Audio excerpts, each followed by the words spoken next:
Back in the beginning of 2019, All Elite Wrestling was formed, and many professional wrestling fans were very excited to see what this alternative would be to not just the WWE, but just as far as not having to always stay up late or wake up early to witness stuff in New Japan. Would this be a hybrid of various wrestling styles that they enjoyed? And to be quite honest, it was very exciting to see what they would do leading up to their first pay-per-view, Double or Nothing 2019. And while not all the ingredients were what they needed to make the best stew, it was a nice first shot. And then they got on TNT, TBS, and they have been able to grow their professional wrestling product even through the pandemic, still running pay-per-views and still keeping people employed with big crowds back. Talents coming in that made a big splash. Some of those talents had questionable exits. One had a really questionable exit. But I digress. The whole thing is AEW, like any wrestling company, has ups and downs all around. Come on, defense work.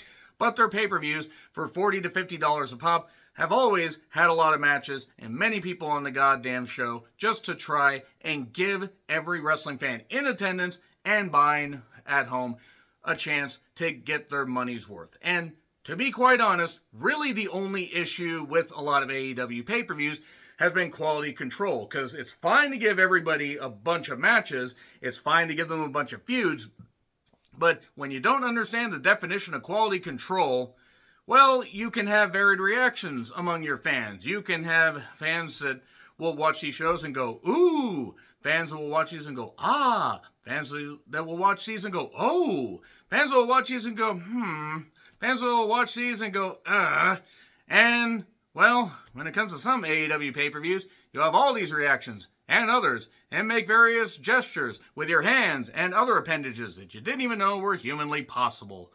I'm John Rentham with my review of AEW Dynasty 2026. I know it's called Dynasty, but let's have some fun here. And yeah, this was at Rogers Arena in Vancouver, British Columbia, 2.5 hours from me. I didn't go. Big reason I didn't go, didn't want to deal with the border crossings, and also I'm working a lot, guys. I gotta make some decisions about what shows I'm willing to go to. And if I had gone to that show with when it ended, I wouldn't have gotten home till like at least 1 a.m. if I was lucky. And I've been up since 5:30 because of work. That being said, I will be at the Dynamite and Collision taping in Everett, not Seattle, Washington. They are different cities, still filled with some bullshit, much like my city, but I digress. I will be at those tapings, and it'll be interesting to see what happens. I will have that review up sometime early Thursday morning. And speaking of which, I was worried this pay-per-view was going to go until Thursday morning, but let's get right on into it, why don't we? By the way, if you were in attendance, please let me know if you started to get tired during it, if there were issues with some matches. Do you feel some matches went too long? Do you feel some matches had the wrong results? There were some results on this show that certainly made me wonder what the fuck is going on. But anyway, yeah, 0 hour panel. So we had Jarrett, Renee, RJ, and Paul White. Okay, Alex Windsor took on Marina Shafir. This was the only 0 hour match that was announced when I did my predictions. And then they added 3 more actually.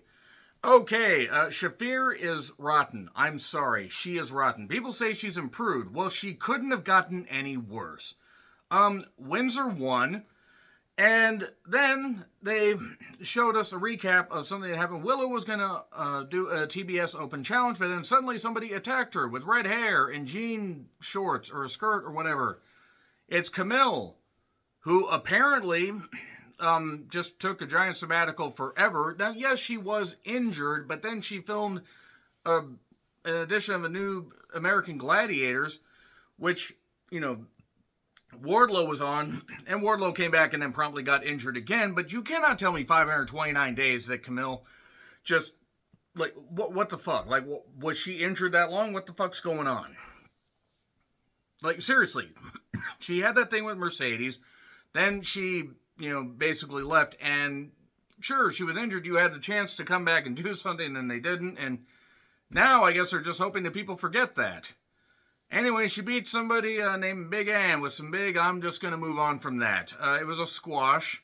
Here's Willow looking for revenge. She did not get that. Then Jack Perry defended the national championship, almost at the TNT title. There are too many damn championships in AEW. There are too many damn championships in WWE. There are too many damn championships in these big companies. Stop this. took on Mark Davis. Speed versus power. There was an apron, like almost a Falcon Arrow variation. I don't know why we're doing this. It wasn't a bad match, but it was a TV match. Granted, it was on 0 Hour. A Rana pin won it. Okay, whoopee. Whatever. Jack Perry won. Mark Davis stays jobbing.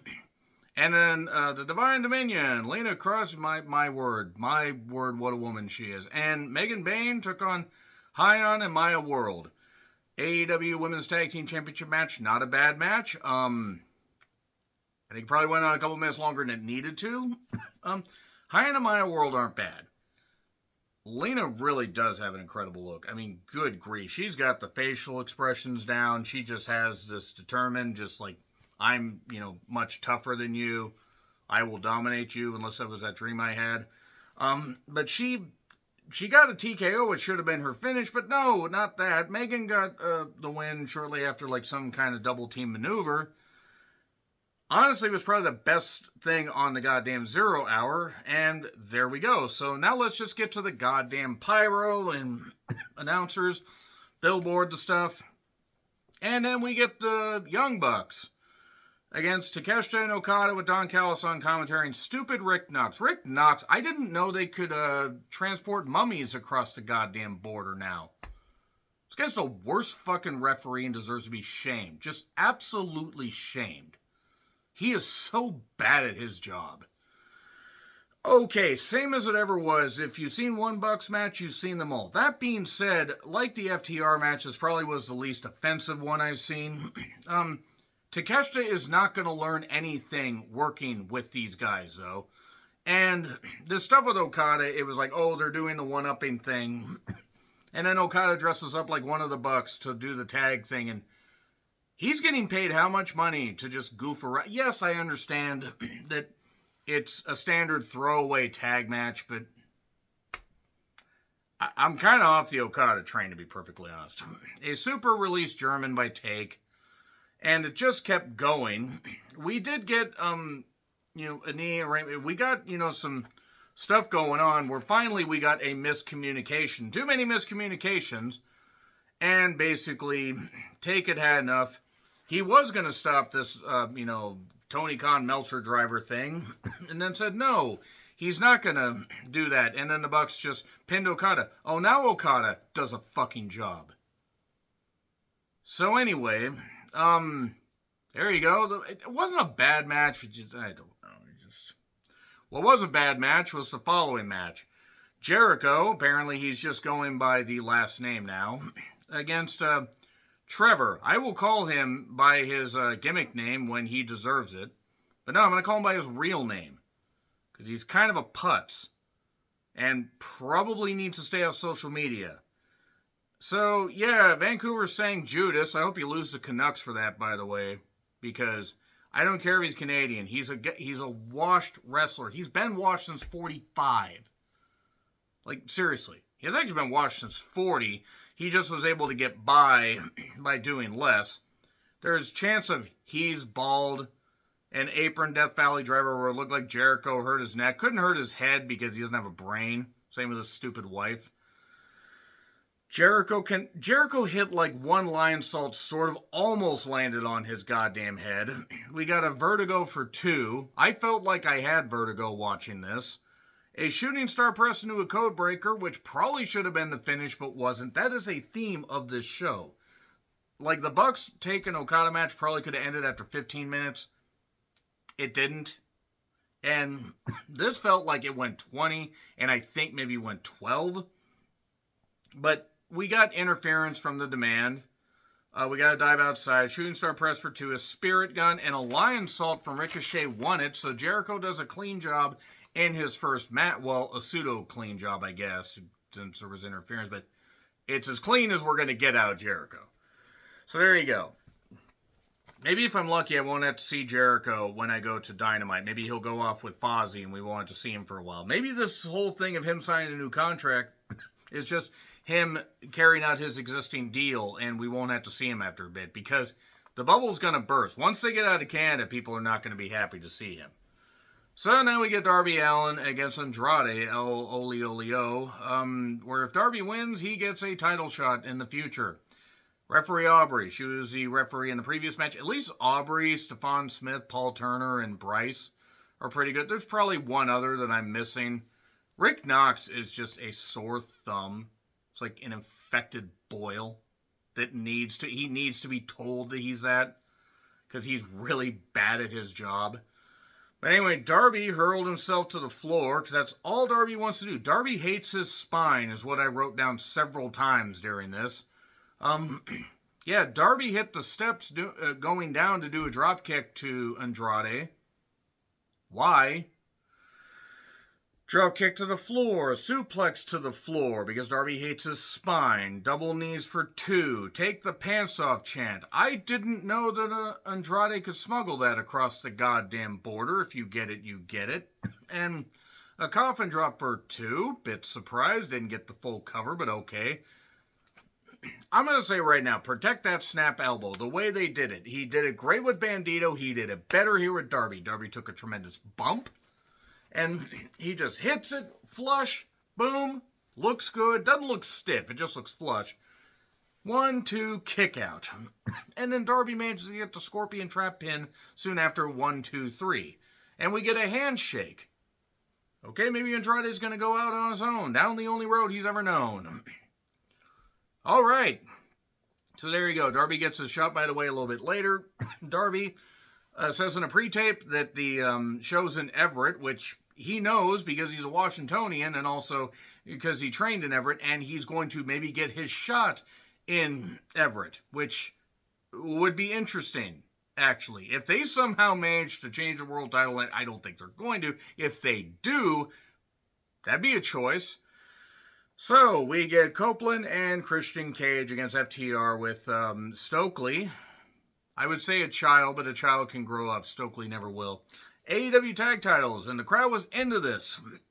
But they waited too long for Copeland and Cage to get the revenge. Especially Copeland. And look, I know he had like that Percy Jackson series, and sometimes he can't work a full-time schedule because of his age and stuff like that. And I'm not knocking him. I'm not knocking him at all. I want him to preserve his body, and he knows that his time is up soon. And bless him. I also think he's probably done at Wrestle Dream this coming year, because that will mark 3 years, and I just cannot see him continuing to wrestle, because he's in his early 50s, and whether he recovered from his neck injury or not, still, Father Time is undefeated. That being said, Father Time was not kind to this match, because boy, oh boy, they waited too long to get the thing going with, heat the thing back up with Beth. Because Cage was gone for a while, came back with Copeland. I don't have issues with cooling off a storyline and everything, but when it was, literally almost 6 months, I think they came back at Revolution. 6 months. We're close to it. So now we're almost 7 months since All Out. We get bald chants. They target Christian Cage's arm because they beat up Christian Cage's arm. They Pillmanized it on Dynamite. We got the hot tag to Cope. And there were moments in this match actually to work pretty good, but much like a lot of FTR matches, it has gotten to where things are soured. We get a double crossface. We get a belt shot. Copeland bladed a little too deep. I hope he's okay. That looked pretty painful. And then we got 2 counts. Stokely then pulls Christian down and then gets chased into the ring by Christian a little bit later and shoved into Dax, which almost causes a rift, but no. Stokely then gets shoved out. It was probably a high fall for him off the apron since he's only 2 feet tall. And Copeland, he's not going to go down yet. We get a chair, by the way, involved, but then Stokely gets shoved into the post. Christian gets shoved into the post, hurts his arm.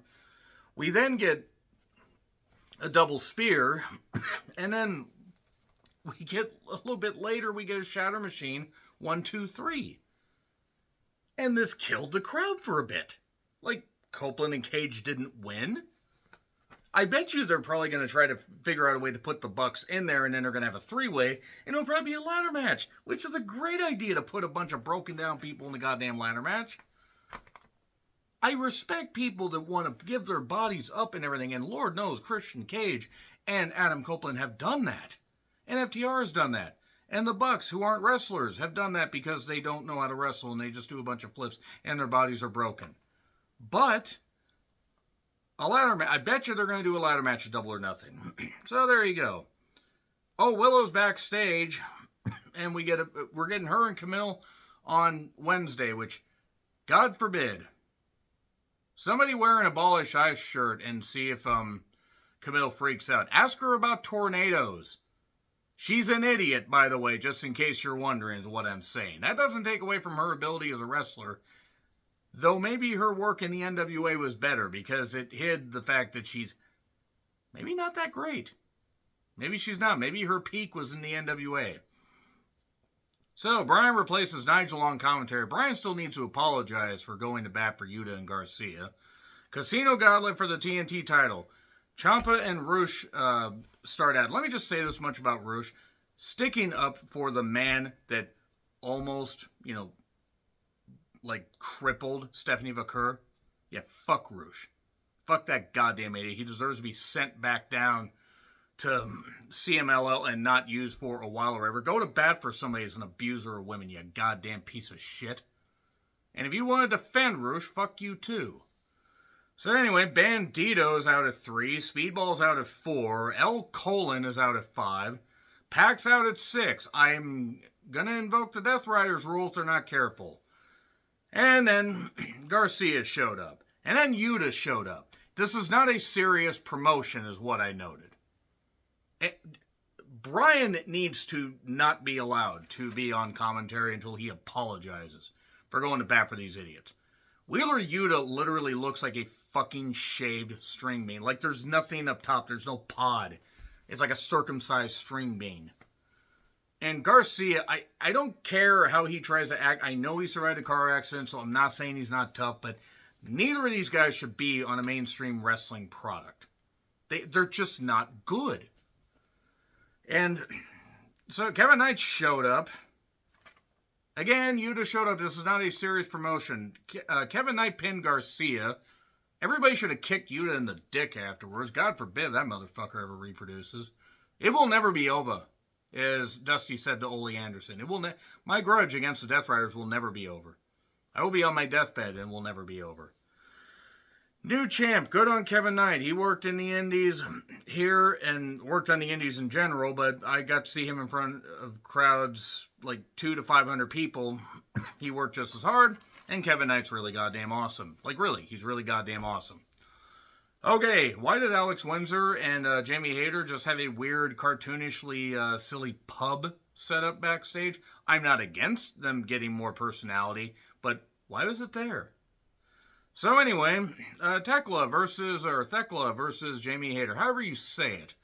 Lot of yeah in this match. My word, both of these women, good grief. And I mean that with respect. They are talented and they are uber attractive. I mean that, really. They just captivate you. AEW Women's Championship. And so, we got some good laying of shit in awful English. Thekla was going for Jamie's mouth. That's something that, it is always nice to see.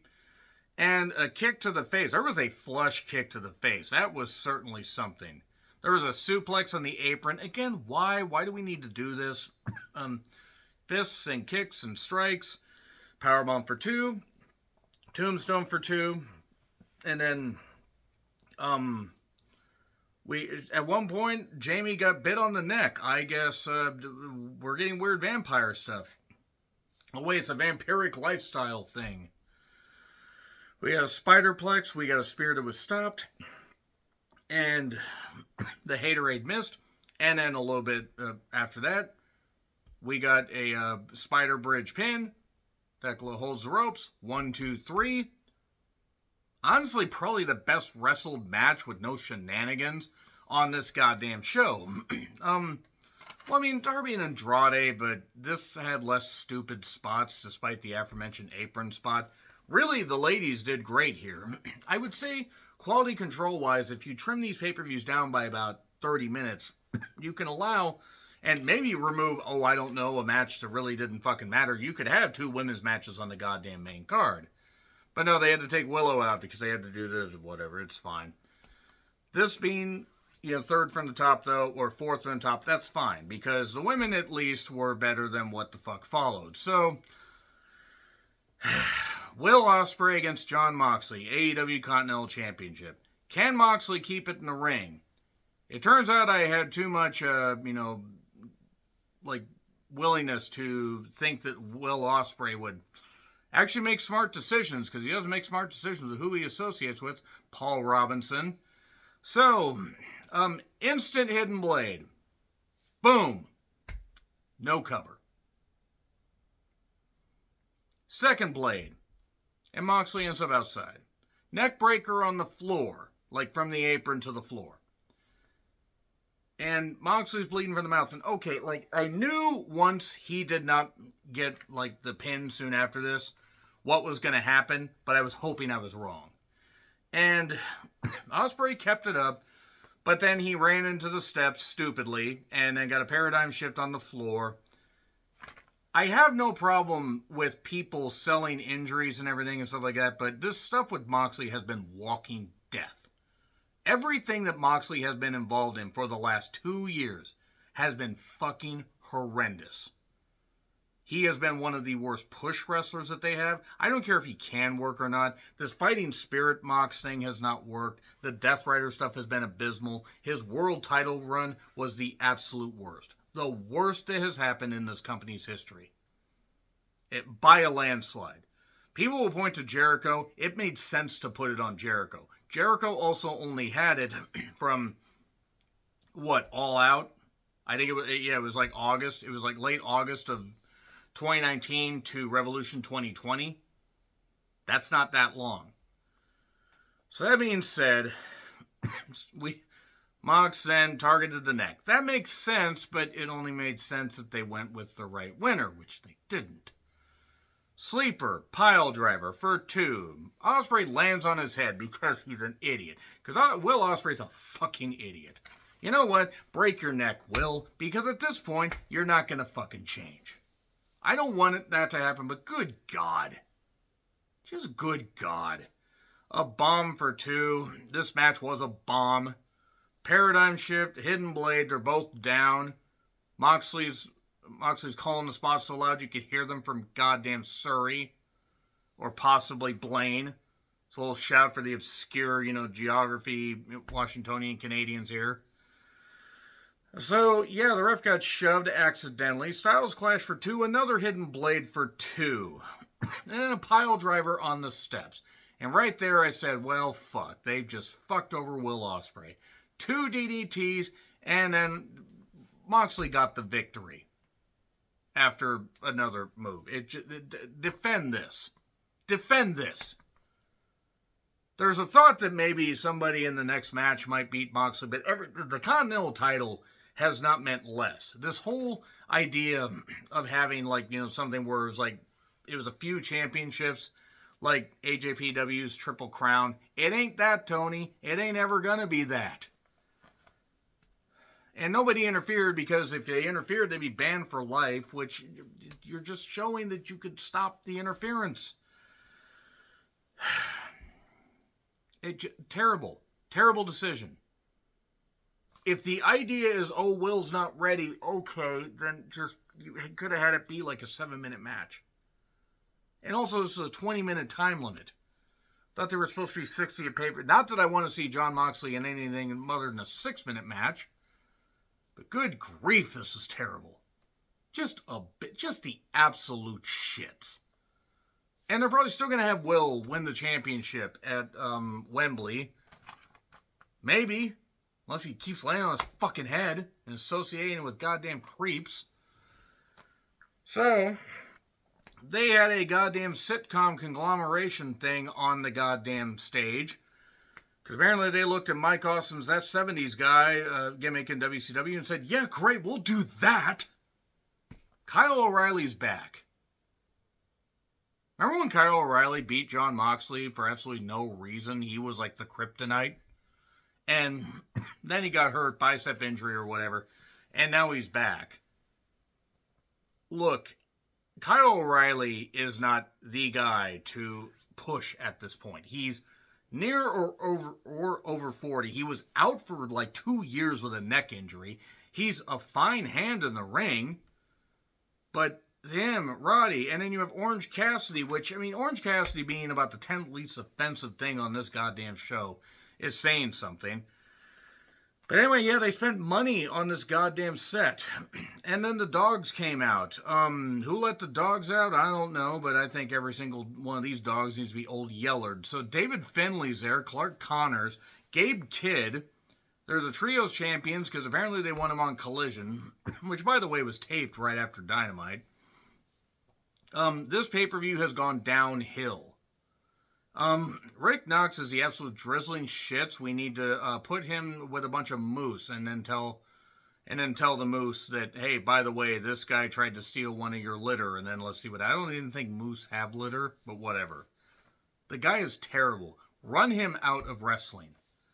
So anyway, apparently Gabe Kidd got hurt. Apparently had a dislocated shoulder.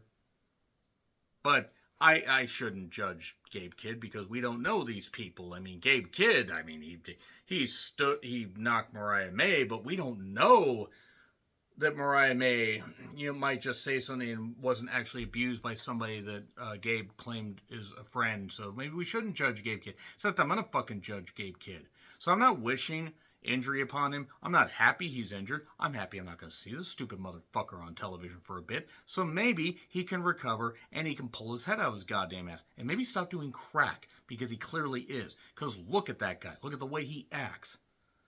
The fact that Tony Khan signed him, Tony Khan needs to learn to say no. Good God. Yeah, the Faces won. By the way, new Trios champions. That's a lot. Good. Whatever. Omega MJF package. There was a great package by a fan. I didn't write the name down, but great. If you can seek it out. The God versus the Devil. Or the Devil versus God. Whatever. God versus I don't know. Omega gets a big pop. MJF comes out in Devil's gear and is soaking in all the boos. Speaking of boos, I'm kind of booing the fact that Justin Roberts is still doing this stuff. He's not good.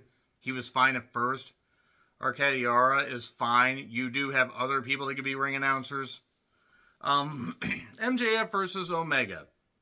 AEW Championship. And you know what?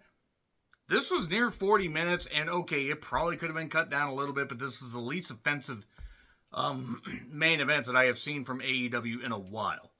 You could have just taken the Trios titles match out. You could have put that on Dynamite. Except that would have involved me watching Gabe Kidd being in the same room as him, which is terrible. Man shouldn't even be legally allowed to be around any other humans. But that being said, you could have put that on Dynamite, and it probably would have been better, because this match went so long. Whatever, they started out with a little bit of wrestling.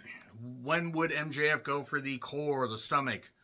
Well, Omega got a table, sat on MJF, and did a stomp, so I guess we're just doing no DQ here, whatever.